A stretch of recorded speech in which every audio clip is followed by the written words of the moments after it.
ये देखिए, जिन्हें अछूत समझा जाता था वहाँ है, और जो अछूत समझते थे वो यहाँ पूजा करा रहे हैं। शहर बन्नी गांव में हम हैं। जिला है खगड़िया, राज्य है बिहार। यहाँ रामविलास पासवान जी का जन्म हुआ था, उनका गांव है। रामविलास पासवान बड़े नेता हुए दलित समाज के, और हर समाज के लिए उन्होंने काम किया। आज उनके पार्टी के स्थापना दिवस के अवसर पर उनकी प्रतिमा है, और उनके जो भाई हुए पूर्व सांसद रामचंद्र पासवान जी, दोनों की प्रतिमा का अनावरण किया गया है पशुपति पारस जी के द्वारा। यहाँ पर बहुत कुछ लिखा हुआ है, हम आपको पढ़ के सुनाते हैं कि रामविलास पासवान जी पद्म भूषण, पद्म भूषण रामविलास पासवान जी 15 जुलाई 1946 को इनका जन्म हुआ। 8 अक्टूबर 2020 को इनका निधन हुआ।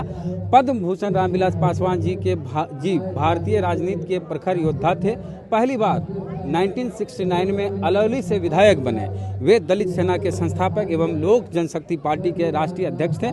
9 बार लोकसभा एवं 2 बार राज्यसभा का सदस्य रहते हुए 6 प्रधानमंत्री के साथ कई मंत्रालयों का प्रतिनिधित्व किए, एवं बीपी सिंह के मंत्रिमंडल में श्रम कल्याण मंत्री के रूप में मंडल कमीशन लागू किए। संसद भवन के सेंट्रल हॉल में डॉक्टर बाबा साहब भीमराव अंबेडकर जी की तस्वीर लगाए और उन्हें भारत रत्न दिलाने का कार्य किए।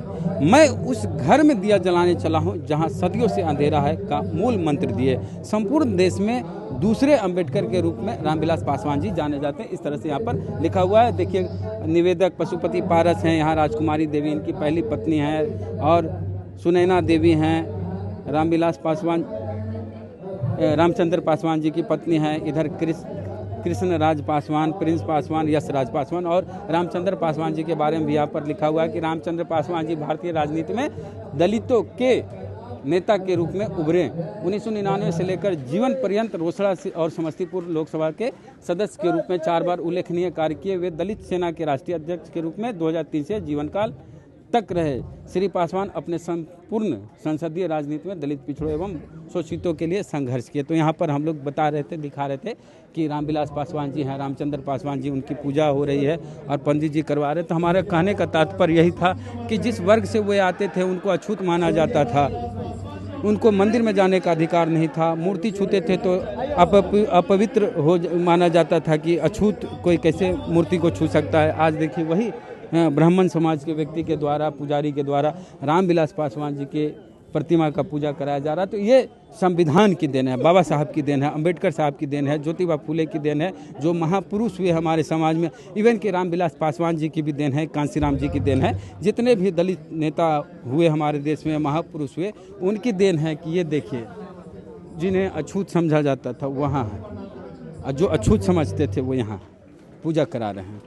तो ये फ़र्क आया है, और ये फ़र्क दलित आंदोलनों से आया है, दलित एक्टिविस्ट की वजह से आया है। शंभू जी लगातार इस बात को बोलते हैं, नेशनल दस्तक वाले, कि बहुजन का अपना मीडिया, सोशल मीडिया को इस रूप में आपको नहीं दिखाएगा, दलितों को, खबरों को। और यहाँ पर देख लीजिए कितने नेशनल मीडिया हैं, जिसको आप नेशनल मीडिया बोलते हैं, अखबार, टीवी चैनल आपको नहीं दिखेगा, इस तरह की खबरें नहीं दिखाएगा, जो बात है वो स्पष्ट रूप से नहीं कराएगा। तो हमने आपको ये दिखाया कि कितना बदलाव आया। बाबा साहब की देन है, ज्योतिबा फुले की देन है, रामविलास पासवान की देन है, और आज वही लड़ाई को आगे बढ़ा रहे हैं। चंद्रशेखर आजाद, रावण हो, और बाकी युवा दलित नेता कई हैं, वो इस कारवां को आगे बढ़ा रहे हैं। और खास करके दलित साहित्यकार, दलित एक्टिविस्ट इस लड़ाई को लड़ रहे हैं, आगे बढ़ा रहे हैं। और आप भी अगर इस चीज़ को मानते, जानते हैं और समझते हैं इस विचारधारा को, और आप भी इससे सहमत हैं, तो कहीं ना कहीं आप भी इस लड़ाई को आगे बढ़ा रहे हैं। परिवर्तन साफ दिख रहा है, जो हम आपको बता चुके हैं कि जिस वर्ग में रामविलास पासवान जी पैदा हुए, उनको अछूत कहा जाता था, दलित कहा जाता था, उनको मंदिर में जाने का अधिकार नहीं था। आज परिवर्तन देखिए कि रामविलास पासवान जी की प्रतिमा बन रही है, उनकी पूजा हो रही है, और वही लोग उनकी पूजा करें जो उनको कभी अछूत समझते थे। हम आपको ये फ़र्क दिखाए। तो क्या कहना है आपका, प्रतिक्रिया अपने दीजिए कमेंट बॉक्स में। जय भीम, जय भारत।